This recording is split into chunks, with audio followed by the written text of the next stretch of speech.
ایک دفعہ پرانی بات ہے، حج کے دنوں میں ہمارے آپ کے پاکستان کے ایک بہت بڑے سینئر جج تھے جو کبھی چیف جسٹس بھی رہے اور بڑا لائق قابل آدمی، اس میں کوئی شک نہیں، اور اس کو دینی کتابوں سے اور مذہبی کتابوں سے بھی ماشاءاللہ کافی مطالعہ تھا، اور کبھی کبھی عمرے پہ آتے تھے تو فقیر کو بھی ملتے تھے۔ تو ایک دفعہ جب عمرے پہ تشریف لے آئے، میرے ہی ایک دوست نے دعوت کی تو اس میں میں بھی تھا اور وہ بھی تھے، مجھے کہنے لگے مکی صاحب ہم ایک مشکل میں پڑے ہوئے ہیں، ہم جب جاتے ہیں نا یورپ میں، امریکہ میں، غیر ملکوں میں، بڑی بڑی لا کانفرنسز ہوتی ہیں قانون دانوں کی، وہاں ہمارے لیے یہ بڑا مشکل سوال آ جاتا ہے جس کا ہم جواب دیتے ہوئے آنکھیں نیچی کر لیتے ہیں۔ میں نے کہا جی وہ کیا؟ انہوں نے کہا جی وہ کہتے ہیں یہ اسلام کا اچھا حکم ہے، طلاق تو دی، شوہر نے 3 طلاقیں دی، یعنی گولیاں تو 3 اس نے ماری ہیں، عورت کا کیا گناہ ہے کہ پہلے وہ دوسرے سے شادی کرے؟ سزا تو شوہر کو ملنی چاہیے تھی اور اسلام سزا عورت کو دے رہا ہے، اس نے تو کوئی جرم نہیں کیا، وہ تو مظلوم ہے، وہ تو پہلے 3 طلاقیں بیچاری جھیٹ کے گھر میں بیٹھی ہوئی ہے۔ انہوں نے کہا جی میری کہا حضرت گزارش یہ ہے کہ آپ نے سمجھنے کی کوشش نہیں کی، اسلام ظلم نہیں کرتا، اسلام سلامتی کا مذہب ہے، اسلام میں امن ہے، انصاف ہے، عدل کا تقاضا۔ اب میں نے کہا جج صاحب آپ سوچیں کہ اگر وہ عورت پہلے خاوند سے شادی کرنا چاہے تو حلالہ کرائے گی نا، تو اگر وہ چاہ رہی ہے تو اپنے اوپر ظلم وہ کر رہی ہے کہ شوہر کر رہا ہے، نہ کرے۔ اسلام یہ چاہتا ہے کہ جس ظالم نے تمہیں 3 طلاقیں دی ہیں اس کے گھر میں کبھی نہ جاؤ، کسی دوسرے سے شادی کر۔ جس آدمی نے تمہاری یہی عزت کی ہے کہ تم اس کی بیوی ہو، تم نے اس کی خدمت کی، اور نے 3 ہی فائر کٹھے مار دیے، تمہیں برسٹ ہی مار دیا، 1 دے دیتا، 2 دے دیتا، تو ایسے شریف آدمی کے گھر جانا ہی نہیں چاہیے۔ اب اگر وہ اپنی جان پہ خود ظلم کرنا چاہتی، اسلام کا کیا قصور ہے؟ کہنے لگی جی آج مجھے بات سمجھ آ گئی الحمدللہ، لیکن ہمارے یہاں مولوی صاحبان ایسے نہیں سمجھاتے۔ میں نے کہا جی آپ کسی سرکاری مولوی سے پوچھا ہوگا، آپ نے وہاں بھی آپ نے کسی عالم سے نہیں پوچھا ہوگا، اگر کسی مدرسے میں جاتے، کسی مدرس سے، استاد سے، مفتی سے، عالم سے پوچھتے وہ آپ کو مطمئن کر دے۔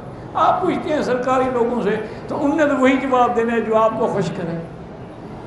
کہتے ہیں ہاں جی یہ بات تو ٹھیک ہے۔ میں نے کہا جی اللہ نے ظلم نہیں کیا، وہ عورت خود ظلم کر رہی ہے۔ ایک آدمی کا ذہنی توازن خراب تھا، اس نے اپنی بیوی کو طلاق دے دی، کچھ عرصے کے بعد ٹھیک ہو گیا، کہتا ہے میں نے طلاق نہیں دی۔ جب ذہنی توازن خراب تھا تو لفظ طلاق کیسے اس کو یاد رہ گیا؟ طلاق تو عربی کا لفظ ہے، ذہنی توازن خراب تھا تو اس کو مار دیتا، کوئی تھپڑ مارتا، کوئی لکڑی مارتا، گھر سے نکالے، طلاق کہاں سے اس کو یاد؟ بالکل اس نے طلاق دی، اب جھوٹ بولتا ہے، بہانے بنا والا، ذہنی توازن خراب تھا۔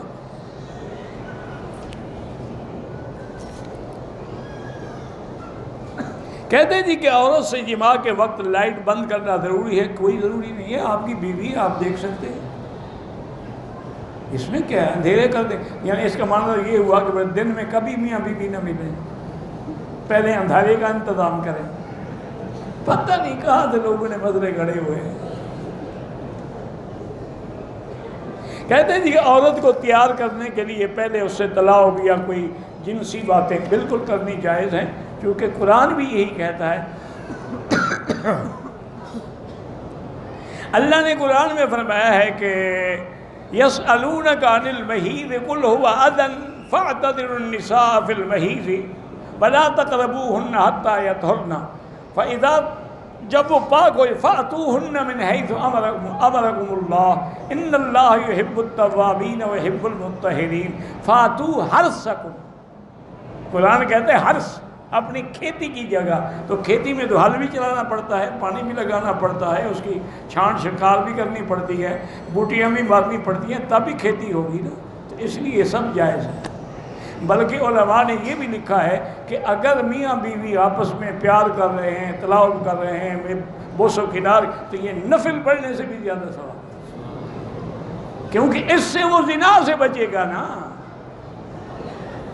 اور اگر محبت نہیں ہوگی تو وہ منہ کالا کرے گا، جہنم میں جائے گا۔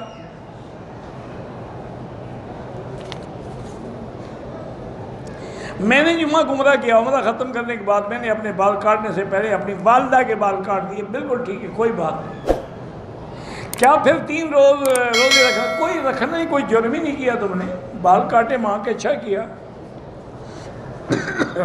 عمرہ کرنے کے لیے احرام دھونے کی، جب پاک ہے تو 100 عمرہ کرو، جب پلید ہو تو دھو ڈالو۔